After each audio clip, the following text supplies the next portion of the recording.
Welcome back to DVC Weekly. This is episode 152.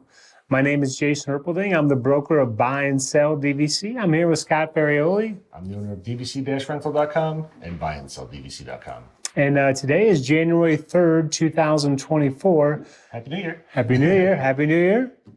And so your 11-month window is going to be December 3rd, 2024, and the 7th-month window is going to be August 3rd, 2024. As always, if you're looking for rentals, if you need to rent out your points for this year, or you're looking for a reservation, you want to go to DVC-Rental.com. Remember the dash to save the cash.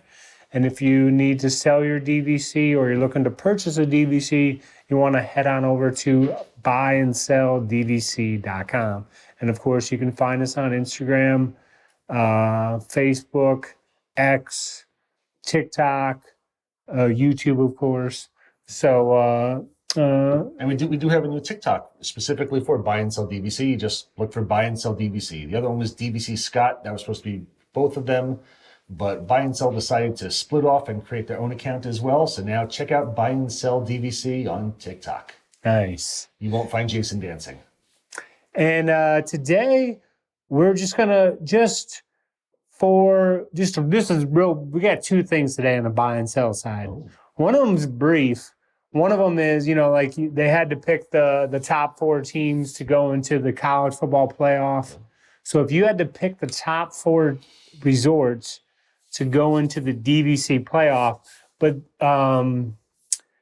real quick, the rules on this are these are the only 4 resorts that you can ever stay at for the rest of your vacation time. You cannot stay at another DVC resort. So I don't know if you can come up with your answers quickly or not, but this is how I ranked my top 4 DVC resorts if I can only stay there. And it was Polynesian, Bay Lake Tower, because again, if you want to be on the monorail, you want to be near Magic Kingdom. And then I have Alani, so you can go to Hawaii, even though I haven't been there. And then, of course, I picked Vero Beach, so you can go on your beach vacations in Florida. Okay. Do you have an answer, or? I would have to say I'm gonna do similar to what you did. Because I'd be very happy staying with 2 at Walt Disney World. I would choose Animal Kingdom and Boardwalk as my top 2. Boardwalk number 1, Animal Kingdom number 2, as my Walt Disney World resorts. And then I would probably do, instead of Alani, which I've never gone to, I would probably pick Hilton. If I could only stay at these ever, I would pick Hilton Head probably just for it being closer, only like a 6-hour drive from us. And then I'd probably put Vero Beach on there because being local to Florida, I love going over to Vero Beach every year. So I'd grab my 2, Boardwalk and Animal Kingdom for here, and then 2 others for additional trips. Nice, I like it. And so I'm just going to mention, this is it's been out there now since the beginning of December, but they announced at the meeting in December that the plan is for the new Polynesian Tower to be with the same association as the current Polynesian, which means it's going to have the same end date of 2066. Annual dues are still going to be the same, $823 a point for 2024. But now all those Polynesian owners are going to be able to make reservations. It's all going to be one. It's not going to be like Boulder Ridge and Copper Creek. It's just going to be like the Grand Floridian, one big thing. So for most people, that was very exciting news. The pros are all members resell and direct and book there. It adds another resort to the inventory pool for all. Some of the cons that people mentioned is instead of it expiring, say, in 2075, it expires 2066. And then there was a lot of mention about people were feeling sad for Riviera owners because, these Riviera owners mentioned, when they bought, they were told, every resort moving forward is going to be just like this. Well, now Riviera, it's the only Orlando resort right now that has, the restrictions. So, I don't know what your thoughts are on the Polynesian news, or And I'm not going to address the Polynesian news because in my section, I'm going to go over Polynesian news a little bit as well. So gotcha. I will leave that as a teaser. I can't talk about it now because then it ruins my section. So my only thing is I wonder if there's going to be a point change, meaning, because now you got, so, they have the Polynesian currently and you have the point charge for that. So now you open up the whole Polynesian and then now are they going to redistribute points, meaning are the bungalows going to be less points? Some of the studios going to be more points so they can try and get more reservations made at the bungalows. Maybe. And then, because then you might have some angry people because, majority of, when I say majority, I would say 90% of Polynesian owners are using it for the studios at Polynesian, not for the bungalows. So if there was a point increase in the studios, those people are not going to be happy. Yeah, that would be a huge concern. You figure that at any given time, there's several hundred people staying in the studios because they have a ton of studios and they've only got whatever. 7? Is it 7? Seven or six? I thought maybe a couple more. I don't know if you're thinking of the beach club, the beach houses at Vera. I feel like there's more. Like maybe there's 10 bungalows or something, but they've only got like 10-ish plus or minus a few bungalows. And a lot of times there's nobody in them. So you've got hundreds and hundreds of people in the studios and nobody in the bungalows. And if you sit there and you reassess and you realign all those points, as you mentioned, that's going to upset a lot of people. That's going to be a huge uprising. So I'm not I hope just they don't keep do it. that. Yeah, I'm not saying that they're going to do that, but They have not mentioned this. However, Jason has a very good point that legally they absolutely could do that. So now we're on to the food of the week. Come here, I'm gonna eat you! Get in my belly! So for today's food of the week, my family and I were at Mama Melrose in Hollywood Studios, which for years had gotten a lot of flack, a lot of bad reviews, and we started going in the past year, and we found the food to actually be very, very good. This time, we actually ended up getting a free dessert because there was just like a small issue with some of our food. It came out kind of cold. I mentioned it, and I said it was not a big deal. I didn't even ask them to go heat it up or we'll remake it for you. They were wonderful. I'm like, no, it's perfectly fine. I figured just let you know because a lot of other people would probably be very mad if the food was like room temperature when it came out. I said it's okay. I'm not going to make a big deal about it. So they offered us a free dessert. So we ended up getting the free mini cannoli trio for $11. So what it is, it's 3 different cannolis. There's one orange cream, a caramel butterscotch, and traditional cannoli with chocolate chips garnished with chocolate sauce and powdered sugar. Mini is the operative word on this one. Each cannoli was probably the length of my ring finger, length and width of my ring finger. So these were very, very small cannolis. Butterscotch one had butterscotch chips at the end, which they mentioned. Regular one had chocolate chips, and the orange had orange chocolate curls on it. Shell was soggy, which means that they've been sitting there. I'm guessing they're not freshly stuffed. I'm thinking maybe they come in frozen. So the shell was a little soggy on them that they made a long time ago. The best one, in our opinions, was definitely the regular cannoli. None of us really liked the butterscotch or the orange one, and we absolutely love cannolis. I would give this a 5.3. I definitely would not get this again. And I'm a cannoli fan. Okay, that's not the way we want to start the year, but Par for the course. Let's go on to the. I would say, okay, there might be a question at the end if we have time here, food related. Sure. But let's go on to the DVC-rental side of things.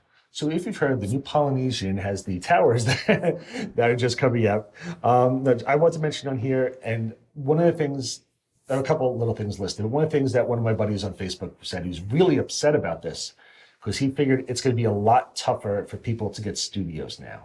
Because he was saying this is going to bring in all these new owners who are now part of the original association, and they're going to buy into the tower with the thoughts of getting studios. So he was really concerned that the studios are. And he's saying still between 7 and 11 months?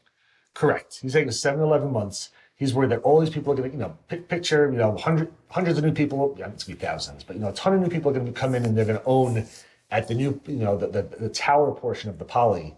So you've got all these new people in the pool now, and while the tower is going to have 1 and 2 bedrooms, and some studios and some of those newer duo studios that only have like 2 in a room, he's thinking that the majority of the people, just like all the other resorts, typically want the studios. They're always the ones that sell out the fastest.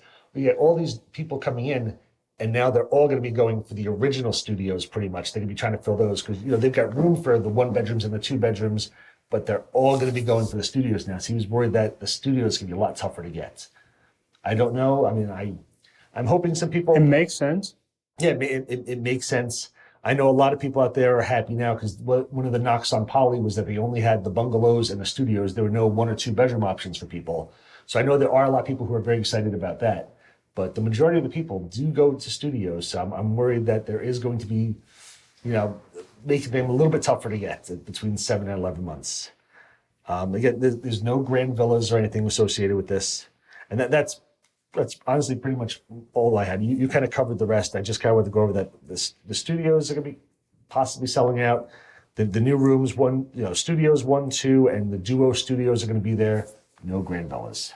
So let me You ask have a you. little extra time if you want to talk about dessert. This is still on the Polynesian. Sure. Do you think? As far as do you think moving forward that the Riviera restriction will exist again, or? I think it will. I think when they build if they build a brand new standalone resort, they'll probably do it again. So not for the cabins? Maybe not. I don't know. I never understood why they really did it to begin with, because again, it just seems like they're hurting themselves. They're hurting the resale market, which is hurting their own clients. I don't know why I don't know why they did it really to begin with. I don't know if it's one of those things that they have to stick to their guns, and they said, we've kind of gone this route, so we really need to keep doing this going forward. But I hope they don't do it, because there's really no reason to put any extra restrictions on DVC points. Because my thing is, to me, it just changes when you make that restriction.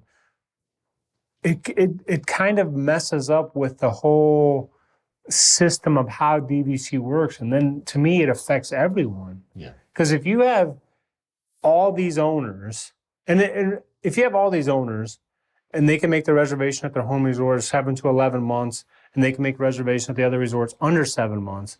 But then all of a sudden you have this group of people that can't make a reservation at Riviera. And Riviera at Walt Disney World. So now, you take some other member, and let's say they bought direct, and they're just trying to get a reservation at Boardwalk. But now they're not able to get this reservation at Boardwalk. And again, the reason is because this member over here that bought resale would have stayed at Riviera, but they couldn't get Riviera, so they ended up booking Boardwalk. The unintended consequences that it has, it affects all the other resorts too, not just Riviera. And all the other members. The person that's a member that bought direct, all of a sudden he can't get the reservation he wants because, again, the person that took it would have stayed at Riviera but can't, and so now they're taking their reservation. So, I don't think it's a healthy membership for everyone when you have these restrictions. Now, as far as the new resort in California it's an off-site location, so to me that's different. So, I don't mind that it has restrictions because the people that are buying it are wanting to stay there. I don't know if that makes more sense. If you build off-site and you do it, I like staying at Vero Beach. If all of a sudden Vero Beach, was back in time and you can only stay there, to me, it creates more urgency for you to buy at that resort because then that's the only way you can get in. Yeah. So, I'm hoping that the restrictions don't continue. Like you say, because like you say, the Riviera resale value is not as high as the other resorts because it has the restrictions. So you're just hurting members, and the more and more members that know about it. Again, not all members still know about it. It just hurts the overall product. But the food question of the week is: let's say you're with a family of 6 dining at Walt Disney World. Okay. And it's your party, right? Mm-hmm. So there's an automatic 18% gratuity added to the bill because you're a family of 6. Yes. But you get poor service, meaning like they forgot one of your meals, another meal was not cooked correctly. How would you handle that situation?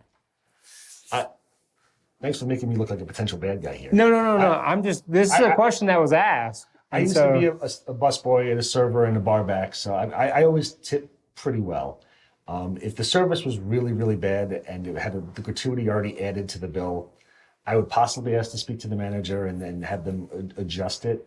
Or I may just say, you know, I may roll with it. It would have to be really, really bad for me, honestly, to sit there and say, you know, I typically tip over 20%. So normally if I'm in a larger group, it's 18%. I go, okay, I saved a little money or I'll throw extra on top of it. For me to sit there and have to go to a manager and say, the service was that bad that I want to go from 18 down to 10. I mean, it would have to be pretty horrible. I mean, I guess I could do that. It wouldn't be just like somebody, they forgot a meal. It would have to be. But would you try to get the meal off the bill? Yeah, possibly. But yeah, for me to do that would be it would have to be a really odd scenario. And it would have to be a horrible service probably where I want to get a manager involved and make a scene in front of 5 other people. So I mean, again, worst case scenario, I'd get a manager involved, but normally I'd probably just roll with it and say, if I was tipping regular and I normally tip over 20% and the service was bad, I might have given the guy 15. So, I normally don't drop too low. So I probably would have been like, you know what, it's only 3% more, to go from 15 to 18. That's not going to make a big deal. I mean, unless it was just the worst service ever. Gotcha. Didn't mean to throw you for a loop there, but thanks for tuning in. Hopefully your new year's starting off well, and hopefully you have your DVC plans written down and ready to attack in 2024. I mean, as you mentioned, we're at the 11th month for the beginning of December. If you're planning on going beginning of December, that first week of December is super, super popular. You really, really need to be booking right now. So I know it feels like it's so far out. You're like, we just got through Christmas and now you're asking me to, plan a trip for right before this upcoming Christmas. You got to do it though. Plus we're still in the 7 to 11 month window for Jersey Week. So hopefully there's still some availability there, yep, which is the first part of November. But if you're from Jersey, you already know what I'm talking about. So the Jersey Week and Marathon, so the first week and a half of November is a rough one as well. So get those reservations in. Yep. We'll see you next week. Thank you for watching.